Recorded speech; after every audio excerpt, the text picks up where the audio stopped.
so everyone could really talk and share with each other, get out all of the different things we're excited about. And also, this is your space. We have codes that we're going to drop in. But the point here is that every single one of you who is here has a really important gift, if not for all of us and for the collective, then for someone else who's here. So every experience that we have here is so precious. And every one of you who chose to make this incredible journey to be here with us is so precious. I'm very, very grateful for every one of you that's here. Many of you know me already, not all. So I think just for a moment, I want to start with a little bit of an introduction of myself for you. I have been living here in Costa Rica for 6 years, and it popped up on my Facebook memory the other day that actually the first time I came here was 8 years ago. So it's been 8 years that I've been coming here to this land, knowing that I responded to a call, to a summon from this place, to receive, to listen, to learn, to lend a hand. The things that I've learned from the elders, those who have come here before me and shared their wisdom. The 7 years before that I spent in Washington State. I created a community there called Our Sacred Acres. She told me that name, and she was really clear that it was Our Sacred Acres. I want y'all to feel what that feels like, because what I learned from leaving that place and bringing what I learned from it out into the world and receiving more is that all life is sacred, every place is sacred, and Our Sacred Acres is everywhere we walk. And it's ours, it's us. We are nature, and we're here to remember that we're nature.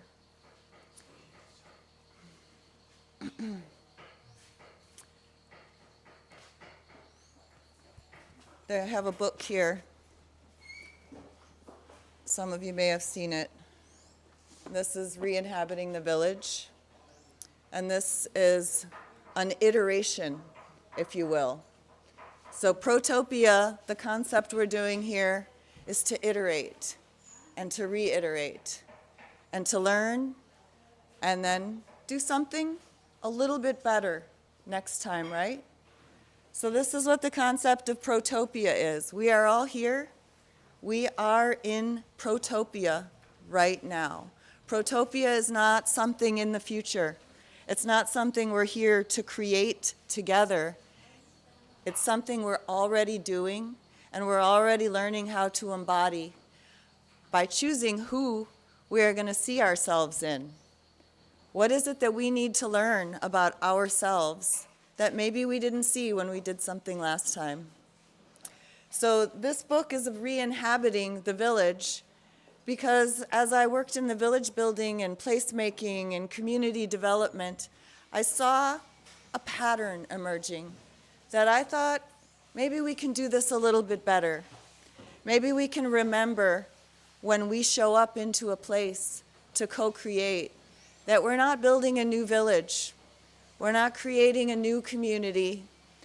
We're re-inhabiting the village. We're re-inhabiting a way of life that is actually innate to every one of us.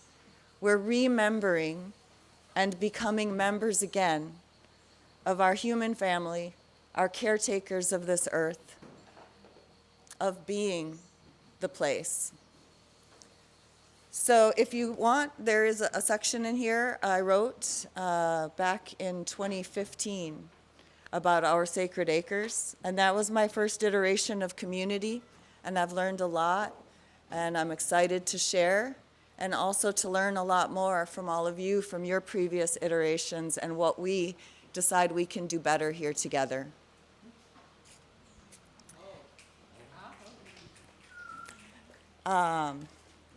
So, up on this board are what I like to call some codes codes that we seeded in each of you before you ever got here, simply by producing the poster and the invitation to join us here. And these codes are actually yet another reiteration. Most of you are here because you care about the earth, you care about learning how to use and reuse what we have wisely. The recycling aspect of reduce what we consume, reuse whenever we can, repurpose what no longer serves its current function but can be turned into something new. So these redos, right? This has been present in our culture that we're evolving. So I want you to look closely on the board at the new re's that we dropped in with you all today. This is the flow of what our time together is going to lead us through. This morning we're going to redefine. We're going to redefine our culture. We're going to redefine our language, choosing the words that we want to use. I'm speaking to you here in Spanish, or I'm sorry, I'm not. I'm speaking in English. Some of you I hear speaking French to each other. We're in a place that's Spanish speaking. There's Portuguese, there's Dutch, there's all these different languages that we come in with, and we have to choose which language and which words we're going to use. So I really want to invite you today into this redefinition, right? Where you're reclaiming our culture by choosing which words we're going to use. When we redefine culture, we're also redefining our terms. So we're creating a field right now of agreement. We are all in agreement that what is on this board is how we're going to use our time collectively together. What else are we going to be agreeing on in this time? And what are the words? What language are we using to go forward with that out of this experience, when we hear those words, we know that everybody in this space knows what that means to us, right? So after redefining, we're going to move into regenerating this afternoon. What does regeneration mean? What does it actually look like? We hear this word used so much right now. For those of us who have been working in sustainability worlds, at what point did the word sustainability shift just from something really meaningful that we wanted to work towards to maybe something that didn't feel right? We didn't actually trust anymore what the intention of people is when they use this word regeneration. So I invite, as we move into that phase, to really consider, what does regeneration look like? Can we measure it? Is there something we can look at right now to set a benchmark and then say, what would be a little bit better? And what can we all do to move us towards that state of better? That's regeneration. Tomorrow, we're going to start off our day with redesigning, okay? So we're going to redefine.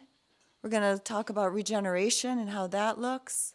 And then what can we actually design differently in what we are each creating, in the projects that we're bringing into the world, with the gift that we have that we want to contribute into this collective.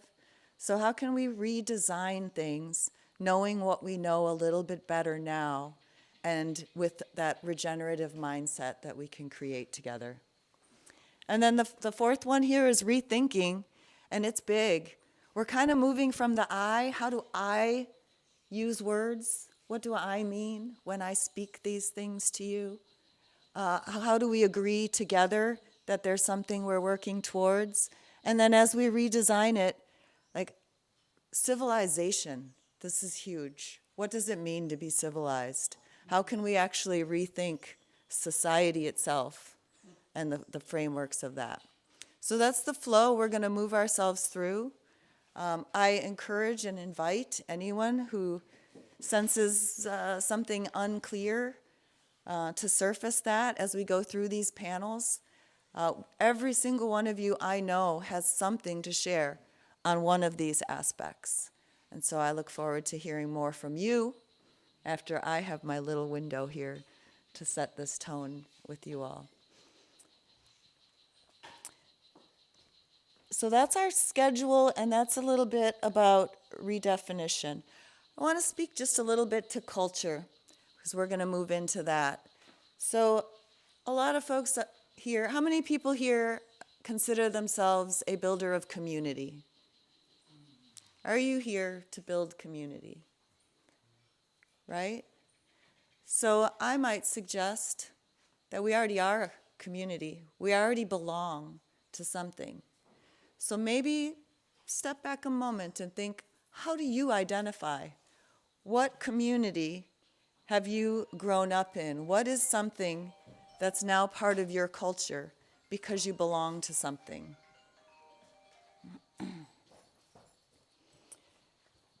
I spoke to culture crafting and this being our language curation, right?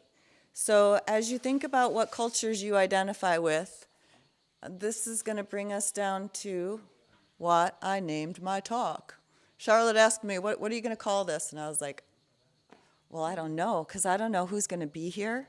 I don't know what source is going to ask me to share with you. How do I actually give a name, and what is it that I know I want to take all of your attention and point it at? And so these are the words that I came with, and I came with principles of trust. And the reason I chose principles is because this first topic is looking at our identity.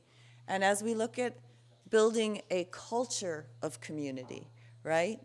None of us are going to be in exactly the same community. We all have a slightly different perspective, thank goodness, right? But what we can agree on is we want to share a culture of community. And that culture of community is founded in what we value. Somebody said to me last night, what we appreciate appreciates.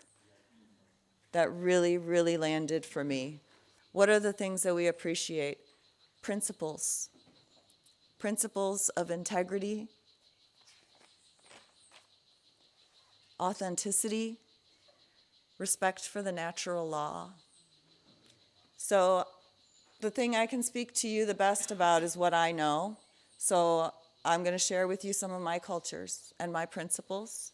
And then hopefully through that you're inspired to really maybe think about where you come from. What are the principles that you've been surrounded with?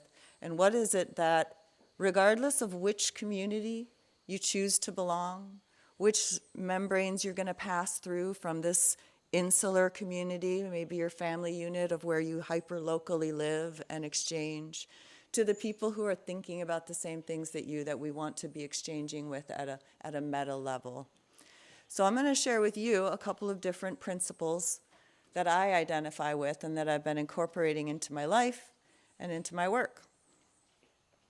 The first one is Burning Man. Who's been to Burning Man? Great. So let me just tell you that I did not go to Burning Man myself until 2019. That was my first time actually attending Burning Man.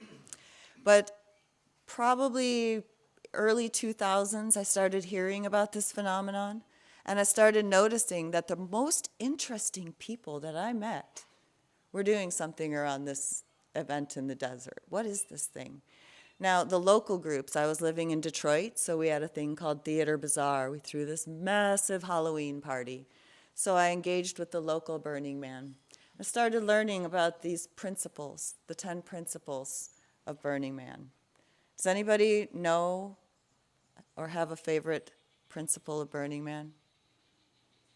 Okay. So I'm going to read some to you because as you listen to these principles, I want you to think about how they actually probably match something that you want to see as part of your community. And I'll just tell you also, for 10 years, without going to Burning Man, I hosted the Burning Man camp on the community I had in Washington, OSA. So stuff goes there for 1 month. All of this energy goes into creating art and spectacular displays. But where does it go for the rest of the year? This was something that I really struggled with. So what I did was said, hey, friend with a camp, Why don't you bring that dome over to my house? We'll build it on the land. We'll hold events. We'll share the principles of Burning Man and the ethos and bring it home. Bring this into our everyday life because it resonates so deeply for me. And it starts right from what I'm delighted to see in this room, radical inclusion. What does radical inclusion mean? It means anyone can be a part of this. All you have to do is choose it. But it also means every one of us has a responsibility to look around the room and to say, are we being exclusive? Why might we be exclusive? What are the things that we hold cherished and require that somebody achieve, demonstrate in order to be included? And where are the spaces that we want to make sure no matter what, everyone is included? So this is number one, principle number one, radical inclusion. Principle number two is gifting. So at Burning Man, nobody brings money. We spend a lot of money beforehand, don't get me wrong. However, in this city, everybody shows up with a gift. It might be something to give to people. It might be a hug.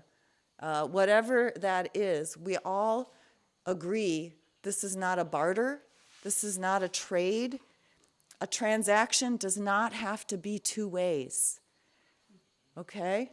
A transaction can simply be me standing here giving to you what I know. You can choose to accept it or not. But I don't expect anything back from any of you for my gift of service in gathering this information and sharing it with you. That said, I love presents, and you're welcome to give me something in gratitude. And that comes to value, right? So in that gifting, what are we able to give? What are the things we appreciate? And how do we value those things? So radical inclusion, gifting, decommodification.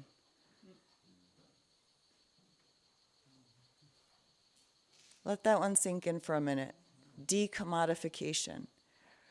Because we introduced the economic system that we have in the world today, we have all said, oh, things cost money. I need to have money in order to take care of myself. How do I get money? What do I have that I can get money for? Right? So this is where trust is going to get really interesting, right? Because what have we commodified? We've commodified ourselves, looking for how to sell ourselves. We've commodified our mother. We have this belief that when we buy land and buy a home, it's ours now. And we expect something back from her. I bought you. You're supposed to provide something for me, even if it's an increase in value. So when I sell you, I get more from you than what I gave you. Something we can work with there, yeah? We can do something better than that. So decommodification means looking at what are the things that we have transactionalized and turned into, I need to get money for you. And how can we decommodify as much as possible? How can we do more gifting? The more gifting we do, the more that comes back to us. And there's magic and there's mechanics in that, and that's another talk. This is my favorite one, maybe. I don't know, I love all of these. They're all really important to me. But radical self-reliance. We live in a culture where we have commodified taking care of ourselves. We've actually put it outside of ourselves and said, somebody else is supposed to provide this for me. I had somebody tell me once that cable TV was a responsibility of the government to provide everyone. They're like, what do you mean you don't have cable television? That's a required, they're supposed to provide that for you. It kind of blew my mind a little, but it's an extreme example. But from a radical self-reliance, when you are going into a situation, especially the Burning Man, difficult climate, the jungle that wants to eat you. Walk away from your house for 3 days and come back, and life has moved in because you didn't occupy that space, and it's ready to consume whatever that is. So radical self-reliance is really being aware of your environment, putting yourself into the places and making sure you can take care of yourself, and also doing it in this culture of community where we all want to give to each other. We don't really love giving to people when the other person needs it. But it sure feels good when we can be giving to each other without that expectation. And that's where that magic starts to flow in. So I'm not going to read all of the Burning Man ones because I want to jump into another couple of examples, but I'll just tell you beyond that, we have radical self-expression. We have communal effort, right? Our community values creative cooperation and collaboration. We strive to produce, promote, and protect social networks, public spaces, works of art, methods of communication, radical self-expression, communal effort, civic responsibility, and leaving no trace. And then what this fishbowl panel is going to do for us, participation. We are not spectators here. We are not here to sit back and watch what somebody else is doing, like a performance. It's nice sometimes, but also we need to know that we are active participants. We are co-creating, whether we're intentional about it or not, so let's be intentional. And the last one I'll touch on is immediacy. What does immediacy mean? Oh my God, I feel something. Am I going to lock that feeling away like I did when I was a child and put my inner child away somewhere? No, let's learn from that. Let's be immediate with our feelings. Let's let someone know, wow, that feels weird, awkward. Embrace that right in that moment. All right, that's the Burning Man principles. Now, who here considers themselves a practitioner of permaculture? Okay, we got some permies in the house. The ethics of permaculture is a triad, okay? Everything we do, we can take a look and measure it against these permaculture ethics. Is this taking care of the planet? Is this taking care of people? And is it fair? Is it equitable?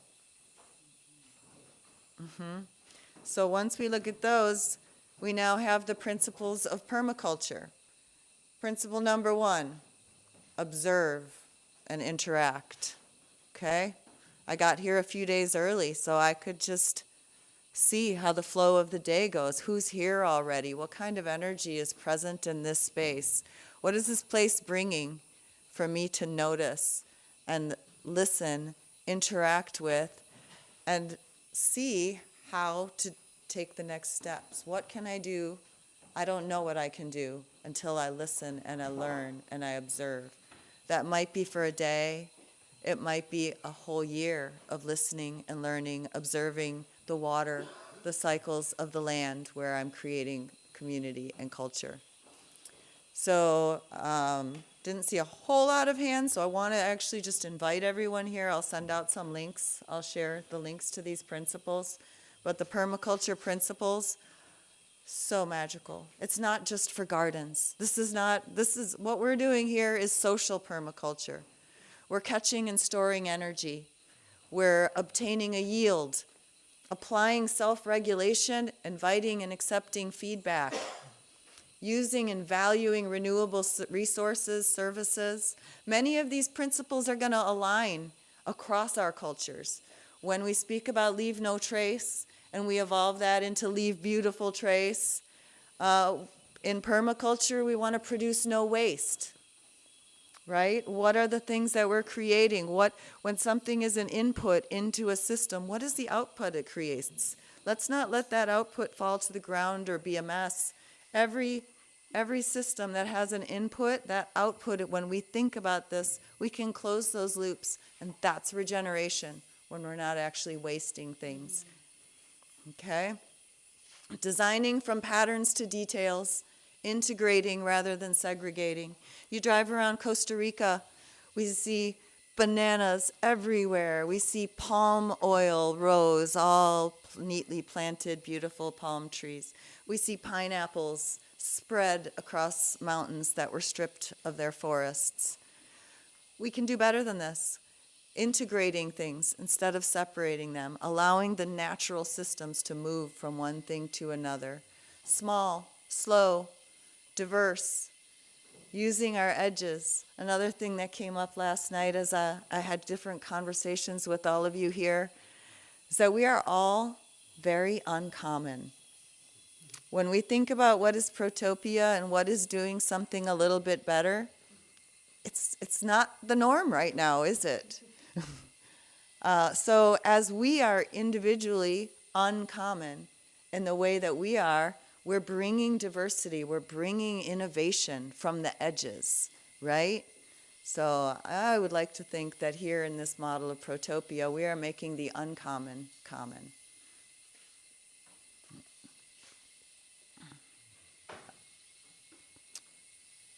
There's one more set of principles.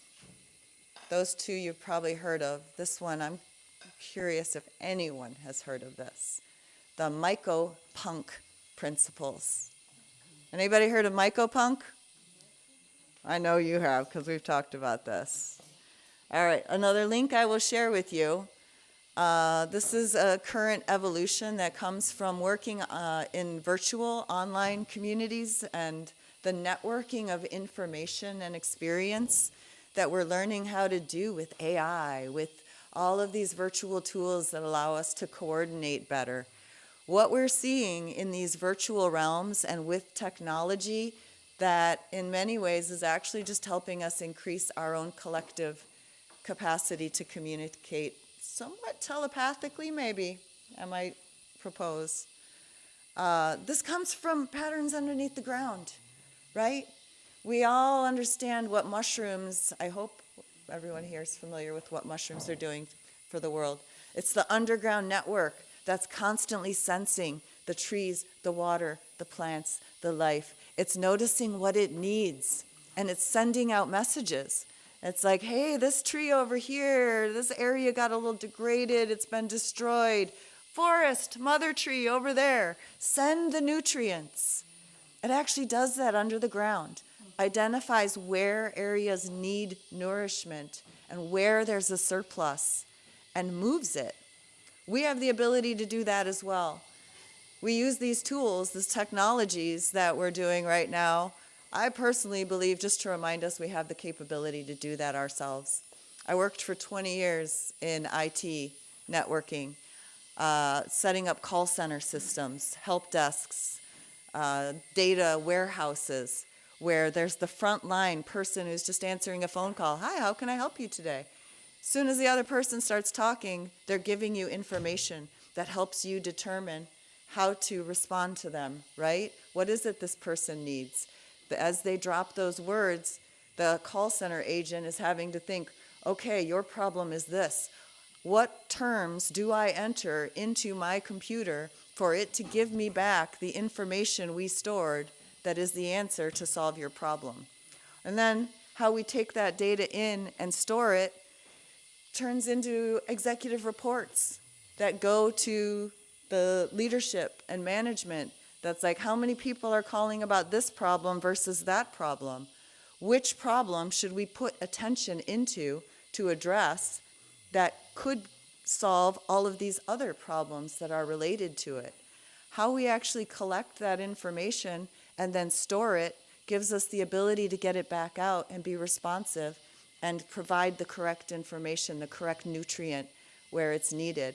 Watching how that worked on technology, and then going out into nature and going backpacking and going hiking and sitting underneath old growth trees in the Hoh rainforest, glacier melt, drinking water that was frozen hundreds of thousands of years ago, coated with the medicine, the magic that we need.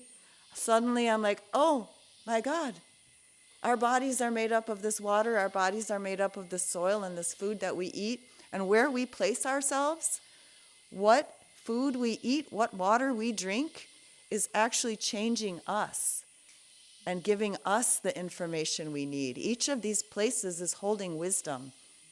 I know without a doubt what I learned hiking in the old growth forests and of the Olympic Peninsula was information that once I lived there for 7 years, my body was of that place.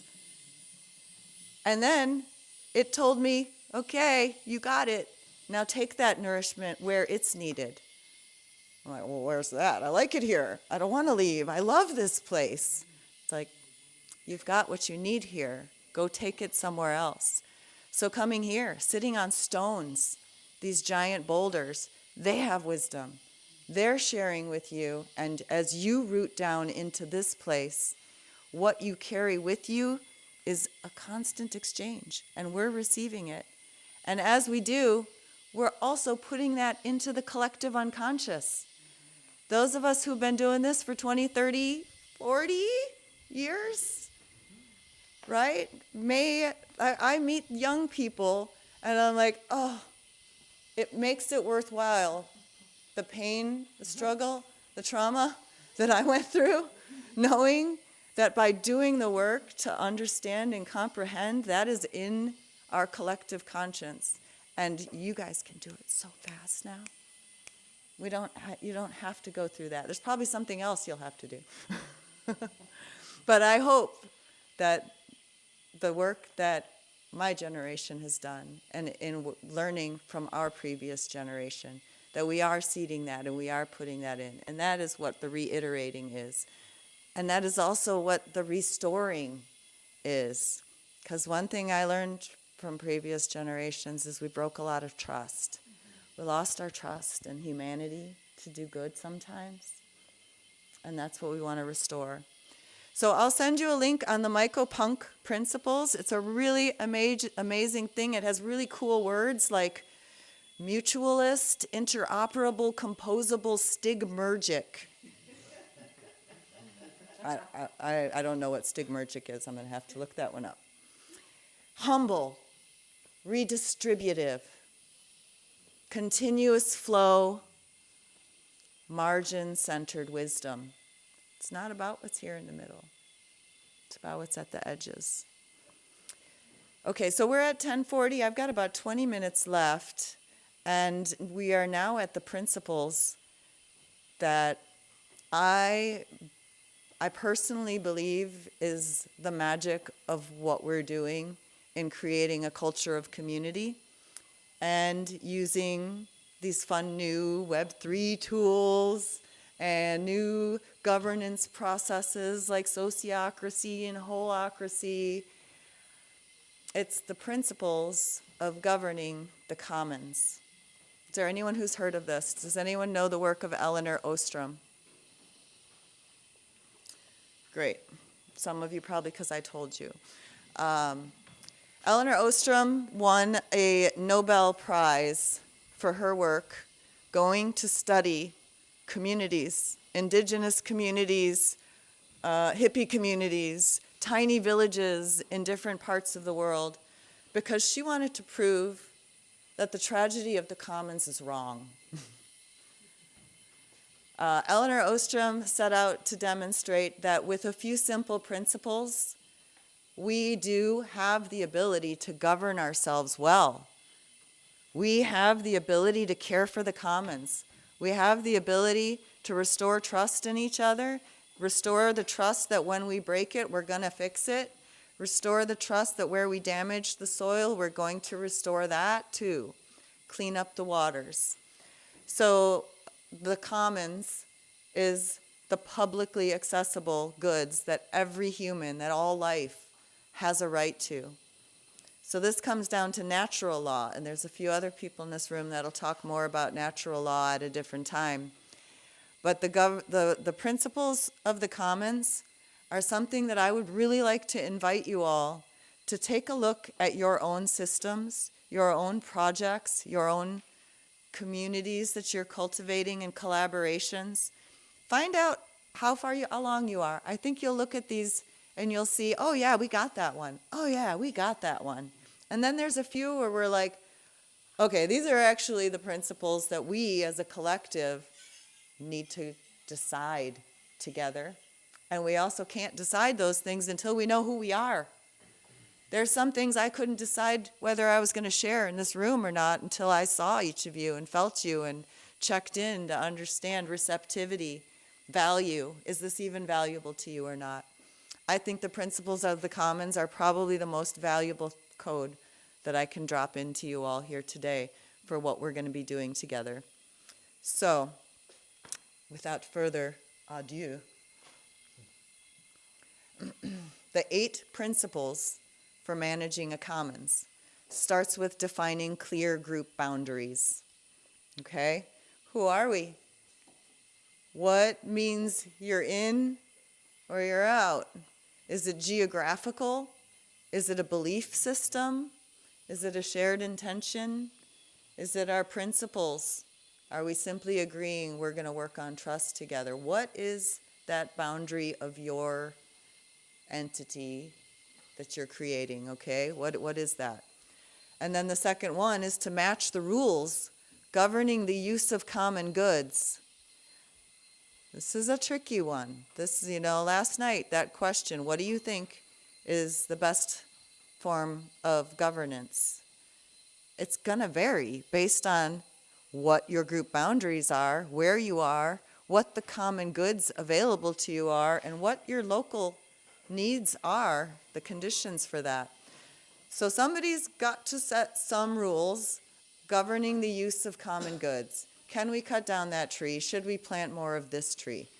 Right? Should we use this space to live? Should we use it for food production? Is it a common space that anybody should have the right to come here and get food and enjoy nature respectfully?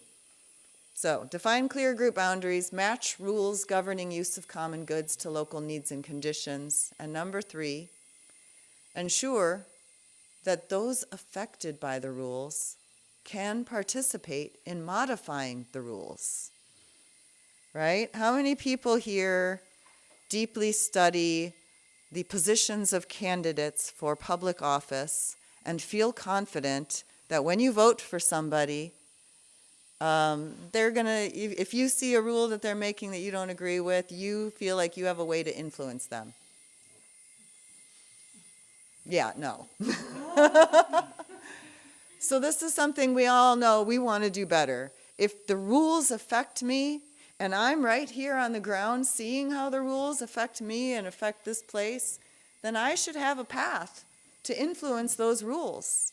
I should have a way to speak up from the ground and say, hey, over here we noticed this needs a little change. Maybe we should shift a rule here. Okay?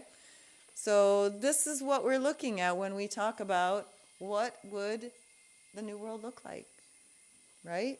It means that those of us who are affected by something have the power to change it. Number 4 is a really fun one for us to dive into this weekend. Make sure the rule-making rights of the community members are respected by outside authorities. Yeah? Because there's already rule-making bodies everywhere. In some of these places where we're creating like these zones, autonomous zones to experiment, yes, we have the ability to make our own rules in these zones that we're creating. But when it comes down to it, can an outside group say, yeah, we know you said you're going to do that, but really we're going to come take that right now? Most nation states have a way of taking something back. So how can we make sure that the rule-making rights of our community are in integrity and will be respected? And that's going to come back to that natural law again, and human rights, and the rights of nature, and the responsibility we all have to stand up for that. Okay, there's only 8 of these. That was number 4. So number 5 is to develop a system carried out by community members for monitoring members' behavior. Charlotte and I have a really good conversation around this a little bit. Surveillance, things like this. We all are responsible for caring for the commons and for each other. If we accept that responsibility, that means we also now have a responsibility to be a mirror for each other and to say, hey, maybe what you're doing isn't quite in integrity. How can I reflect this to you in a way that restores that integrity? Because none of us are staying in integrity. Integrity is like balancing on the edge of a sword, right? Where we do our best, we commit to something, this is what we intend to do, and then life, and then change. The inevitable new information comes up. In those moments, you have the ability to fall on the sword and to be out of integrity and beat yourself up. Or you have this immediacy opportunity to say, oh, something changed. I told this person this, and I actually can't do that anymore. Pick up the phone, make that call, right? How do we reflect to each other in a loving, compassionate way? Yeah, you might be falling out of integrity there, my friend. Our rules might be out of integrity here. What are the things that we can do to help each other come back? And then, so number 5 is developing a system for monitoring members' behavior. But what do you do when you see something and it's not quite going? What's number 7? Or 6? Use graduated sanctions for rule violators. This is the principle I would suggest that is probably the most important thing that communities neglect right now. Use graduated sanctions for rule violators. Okay?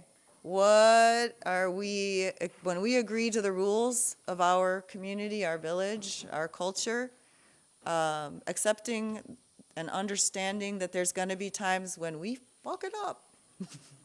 We did it wrong. Okay, I did it wrong. Now what? Do I have a little penalty flag on the ground? A little check mark next to my name? How many check marks do I get for violating rules? At what point do I lose rights? At what point does someone who was given rights to build a house on the property that we gave back to itself lose those rights because of repeated infractions? And how does that person know that they're approaching those lines?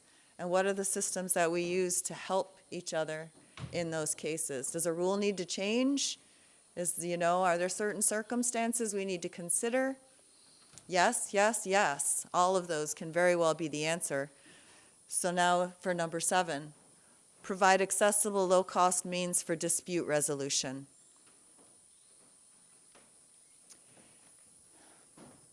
Tension, conflict, all of these things are never going away. They're a critical part of the human experience of life. Change is happening all of the time, right? So there's constantly a tension between the way we're accustomed to doing something and something new that's wanting to come in. These are possibility portals. That's what our problems are. Each time something comes up that is a conflict or a tension, maybe it's an indication that one of our rules needs to be changed, right? So how do we, with inclusivity, bring people together to look at these cases, to provide the skills and the support that our community needs so that when someone is being sanctioned, they have the opportunity to come to council. They have a place to come to that says, hey, this is actually a more complex situation than I hit a dog, and we're not allowed to hit dogs here, right? There's simple things and there's very complex things. So having access to a place of dispute resolution, this is something we want to celebrate. Having the opportunity to say, yes, I am triggered right now. I feel out of alignment with you or with something. And this is an opportunity for us to look and check. What do we get to do as a collective that's better for having run into this tension? And how do we do it collectively? When you have a problem with a person, we always say, from an immediacy perspective, directly speak with this person. Maybe this is something we can work out. I'm going to say that quite often it's a language challenge. There's a misperception. There are words and terms that we're using that the other person didn't see that kind of tree when we said tree. So doing these things in a collective, creating a process where we can actually come together for this dispute resolution and support each other, we're helping ourselves when we help others surface and move through these tensions and challenges that we get. It's how we grow. Okay, I think I've only got a few minutes. This is one that I've been playing with for a good 4 or 5 years now, Principle 8 of Governing the Commons. Build responsibility for governing the common resource in nested tiers from the lowest level up to the entire interconnected system. Okay? We're going to give some examples of what that means. I'll use the example of our, what do you got? Can you repeat that? Yeah, okay. Build responsibility for governing common resources in nested tiers from the lowest level up to the entire interconnected system.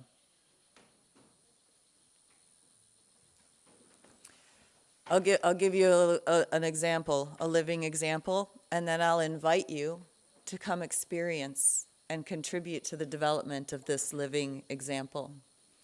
A lot of folks here in this room are part of the Diamante Bridge Collective. The Diamante Bridge Collective is a loose affiliation of individuals, land node projects, teams, organizations, legally structured organizations, DAOs. It's a collective at the largest level of an interconnected system that we believe anybody and everybody would feel in alignment towards. But inside the DBC, we use sociocracy, and we have circles. There is a circle for land stewardship. How do we use land, water? What are the right places to create a school, a kitchen, a gathering place, a hostel? What should we grow in this part of the valley or that part of the valley? When should we have a greenhouse or a forest, etc.? So those who are living close to the land, who are working on the land all of the time, who have responsibility for making those decisions, would be in a land stewardship circle that's nested within a series of other circles. A governance circle, a funding and administrative circle, a well-being circle that's tending to the health of all of the people individually. But each of those circles is actually a decision-making circle. And there's working groups that feed into that. So a land stewardship circle, if I stick with that one, what kind of working groups do we have in there? We have food production. We have building houses. We have cultivating and harvesting renewable materials such as bamboo. What kind of trees can we grow better that help us build locally with the materials accessible to us so that we're not transporting things all over the place? So in this nested set of structures, you have the people on the ground who are actually doing this work and putting it together. But when they do that, they're going to bring it to a circle of other peers who have different aspects of that to look for objections, to find what we don't like about it, and to say it, because that's how we make it better, and we help identify something that came from the ground, is clearly rooted in addressing a situation from the people who are closest to it, but also takes into consideration an advice process from people in other realms, right, that also might have a say or a view that makes it a little bit better. Now, from there, we have legal entities. In that nested tier, we also have nation states are somewhere inside of these tiers, right?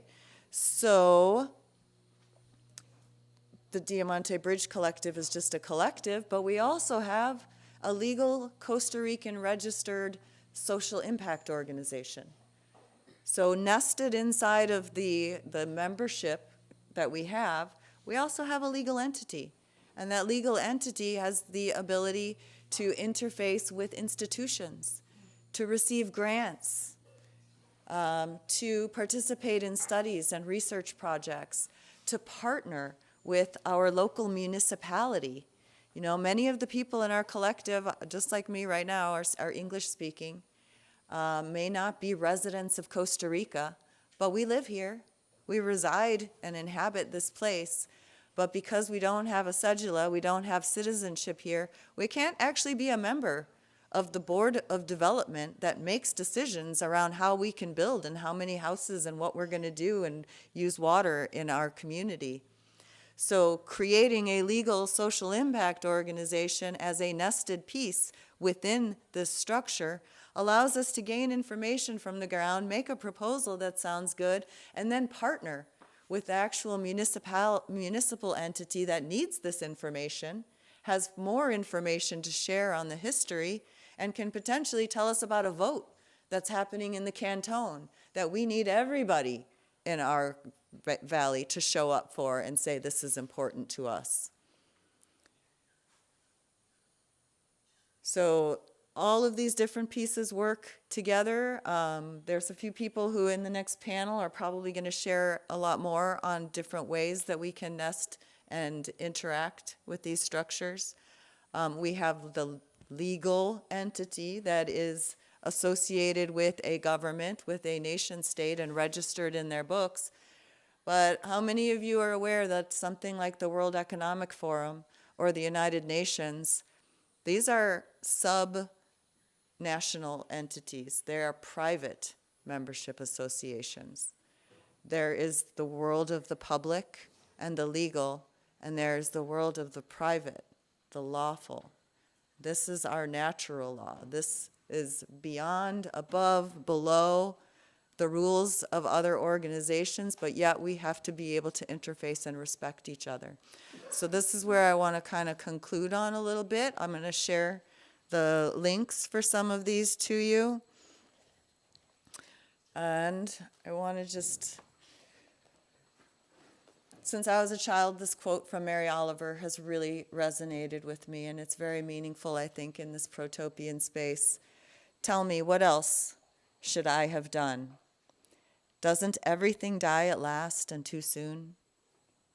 Tell me, what is it you plan to do with your one wild and precious life? I would invite us to place our trust in each other, to restore trust in the future, that as we commit to our legacy, to the succession of the things that we care for, who will care for that after us, we need to trust the future.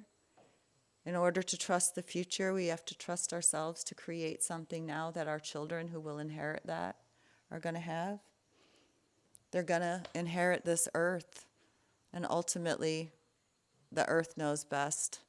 So trust that inner wisdom and that voice that's coming through that you get to hear in this quiet place outside of the rest of the world.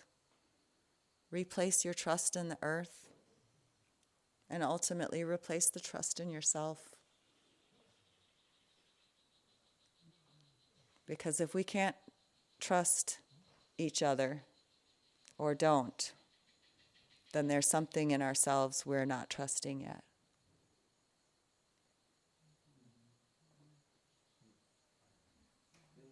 Thank you.